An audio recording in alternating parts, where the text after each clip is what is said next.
महासचिव जी से, और इन्होंने एसडीएम साहब को एक विज्ञापन दिया है, इसके बारे में बात करना चाहते हैं। सचिव जी, आप इसके बारे में क्या कहना चाहते हैं? आपने विज्ञापन दिया है। देखिए, आज हमारी पार्टी के हाईकमान का ऊपर से आदेश था। आज उत्तर प्रदेश की सारी तहसीलों, जितने भी हमारे अध्यक्ष हैं, वो सभी लोग सभी तहसीलों में कांग्रेस पार्टी बनाते हैं और ज्ञापन देते हैं। हमारे ज्ञापन के अंदर कुछ मांगे हैं जो हमने एसडीएम साहब को सौंप दी है, जो सरकार के पास जाएगी। पहली मांग और हमारी जो सबसे बड़ी मांग है वो किसानों की।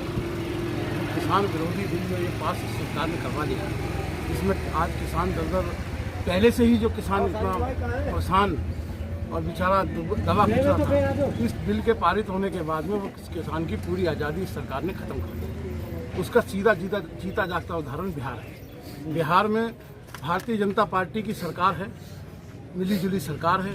उसके अंदर इसी संशोधन करके इसी कानून को लाया गया था। आज वहाँ का किसान, अगर आप देखें तो हिंदुस्तान के सभी किसानों से सबसे दुबला कुचला अगर किसान है तो वो बिहार के अंदर है। उसे धान का मूल्य, उसको उसकी लागत का मूल्य उसे बिल्कुल नहीं मिल पाता। यही सरकार, यही पॉलिसी है कि पूंजीपतियों के हाथ में इस पूरे देश की भागदौड़ को दे करके इस देश की जनता को दबाने का काम कर रही है, किसानों को दबाने का काम कर रही है। दूसरी मांग आज हमारी थी कि जिस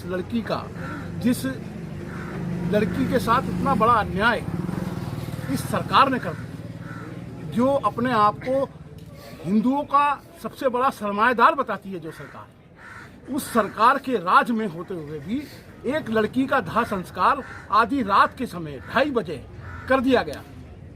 और हिंदू रीति रिवाज के हिसाब से अगर आपको देखा जाए तो 2:30 बजे हमारे हिंदू रीति रिवाज में किसी का दाह संस्कार नहीं होता और उसके परिवार का कोई सदस्य वहाँ मौजूद नहीं है। और उसके परिवार पे अब और जबरदस्ती उसके परिवार पे प्रेशर डाला जा रहा है कि वो अपना बयान बदल दे। ऐसी सरकार जो कि पुलिस और प्रशासन के बल पर चल रही है, देश की जनता का बुरा हाल कर रही हो, हम चाहते हैं कि ऐसी सरकार को सत्ता से उखाड़ देना फेंकना चाहिए।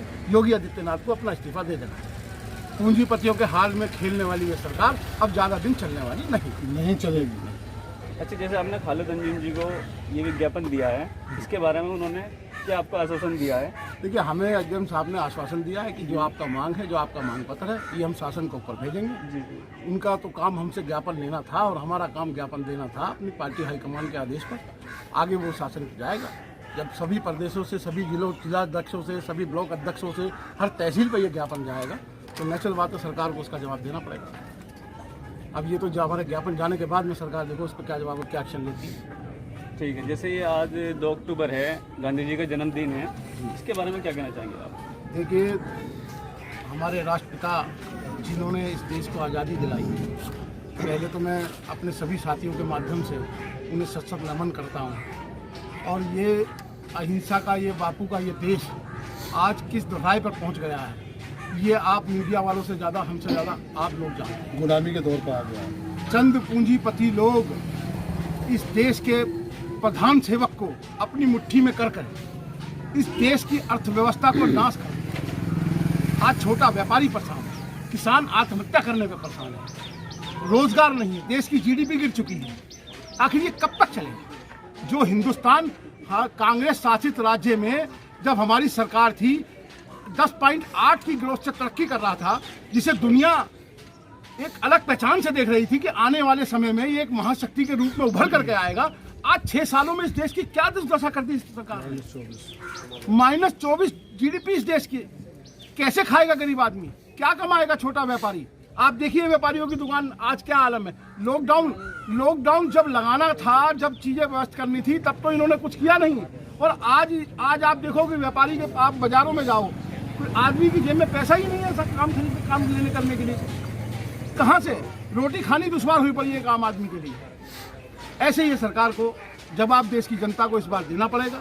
जात पात के नाम पर राजनीति करने वालों को इस बार उखाड़ फेंकना पड़ेगा और ये हो करके जी। महासचिव जी, आप जैसे ये बेरोजगारी चल रही है देश में, इसके बारे में क्या कहना चाहेंगे? देखिए, मेरा मानना ये है कि जो इनकी नीतियाँ हैं भारतीय जनता पार्टी, उस नीतियों से, इस सरकार से इस देश की अर्थव्यवस्था, हमारे जो पूर्व राष्ट्रीय अध्यक्ष हैं माननीय श्री राहुल गांधी जी ने अपने शुरू के अधिवेशन में ही मीडिया के माध्यम से आप सब लोगों को, देश को ये कह दिया था कि एक ऐसी सुनामी आने वाली है आर्थिक सुनामी आने वाली है जो संभाले से नहीं सकते।